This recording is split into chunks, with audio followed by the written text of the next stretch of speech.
oui, ils disposent de l'informatique pour commettre leurs agressions. On va pénétrer dans les systèmes d'information pour aller piquer des informations, faire du vol d'identité, provoquer des transferts de fonds vers des comptes propices. Bon. Mais également, vous avez un phénomène assez extraordinaire quand même, qui est l'informatisation du blanchiment du profit du crime, hein, ou de la corruption. Il y a quelques années de ça, les criminels, les gens qui font du racket, qui font du trafic de drogue, etc., ils étaient toujours très gênés par l'accumulation d'argent liquide, donc ils ne pouvaient pas faire grand-chose. Vous avez des masses de billets chez vous, mais vous ne pouvez pas acheter une maison avec ça, vous ne pouvez pas acheter une voiture, parce qu'il y a des réglementations qui font qu'il faut faire des chèques. Bon. Donc il faut que vous vous débrouillez pour trouver le moyen de mettre cet argent dans un compte bancaire, et après vous pourrez le dépenser, mais voilà, il faut arriver à le faire passer. Or, il y a une réglementation qui interdit aux banques de prendre de l'argent en masse, comme ça. Elles doivent signaler qu'on leur a fait un versement en liquide considérable, parce que le monsieur qui amène beaucoup de liquide est a priori plutôt malhonnête. Eh bien, il y a des banques qui sont des banques voyous, hein, et qui acceptent qu'on leur amène comme ça du liquide, et puis ça passe par l'informatique. Ils font des virements en cascade d'une banque à l'autre.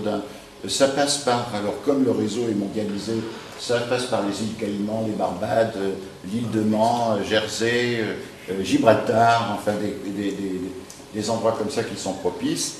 Et effectivement, l'économie criminelle communique de la sorte avec l'économie légale très facilement, et les criminels achètent des entreprises légales. Les mafieux, par exemple, de la Camorra de Naples, achètent des entreprises en Écosse, et ces entreprises, sachez-le, elles sont très compétitives, elles n'ont jamais de problème de trésorerie. Hein.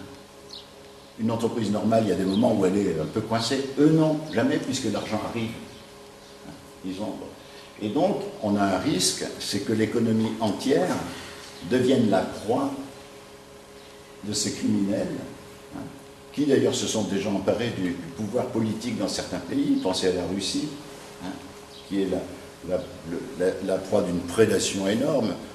Le cas du Zimbabwe est également un exemple faramineux, si vous voulez. Un pays peut très bien sombrer, passer complètement sous la coupe de la criminalité, et l'informatique est pour eux, pour les criminels, une arme extraordinairement puissante. Là aussi, il faut le savoir, ça fait partie des risques que comporte la société informatisée. Nous avons l'économie la plus efficace que l'humanité ait jamais connue. Si nous savons nous organiser, nous avons largement de quoi avoir le plein emploi et la richesse en abondance pour la population, le bien-être. Par contre, avec cette perspective totalement positive,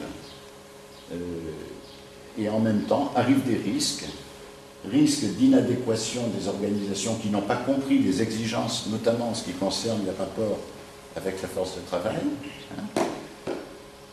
Risque de prise en main de l'économie par des criminels qui trouvent dans l'informatique une arme dont ils savent très bien se servir. D'ailleurs, ils ont d'excellents informaticiens. J'espère qu'aucun de vous n'ira leur apporter ces compétences. Mais enfin, il y a d'excellents informaticiens qui travaillent pour eux. Et donc, nous sommes devant une espèce de carrefour, si vous voulez. On a une perspective vers l'économie la plus prospère que l'humanité ait jamais connue, avec d'ailleurs un équilibre des niveaux de richesse entre nations qui est en train de se manifester déjà entre la Chine, l'Inde, l'Europe, etc. C'est un phénomène tout à fait intéressant.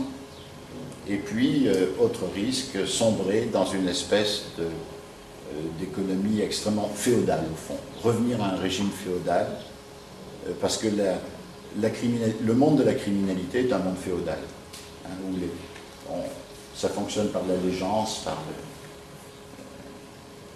voilà. J'ai terminé.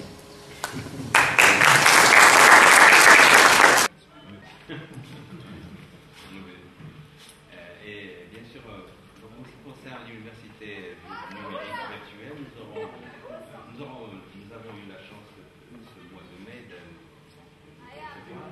Et puis nous allons recevoir aussi Gilbert Clouseau, qui sera ici donc, à Stade le 23 mai.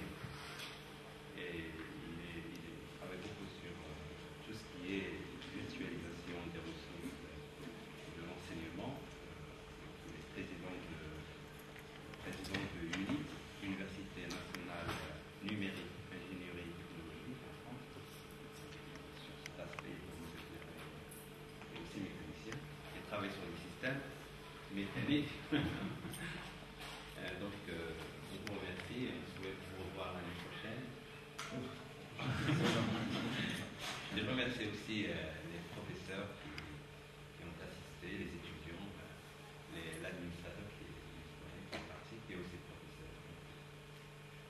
Je souhaite aussi que ces initiatives se multiplient, qu'on aura à chaque fois des gens de conseils et de technique. Ce qui est formidable avec M. Michel Paul, c'est qu'il manie les deux. Normalement, j'ai dit hier que vous aurez aimé lui garder une semaine pour parler d'autre chose.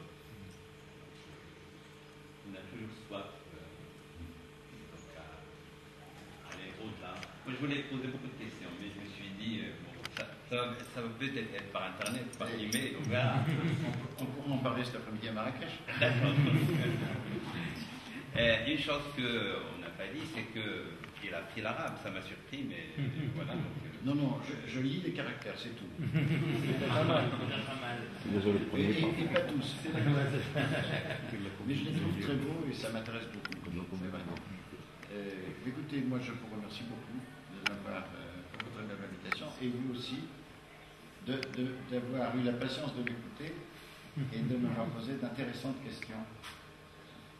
C'est vrai qu'on pourrait discuter bien longtemps encore, mais c'était très agréable.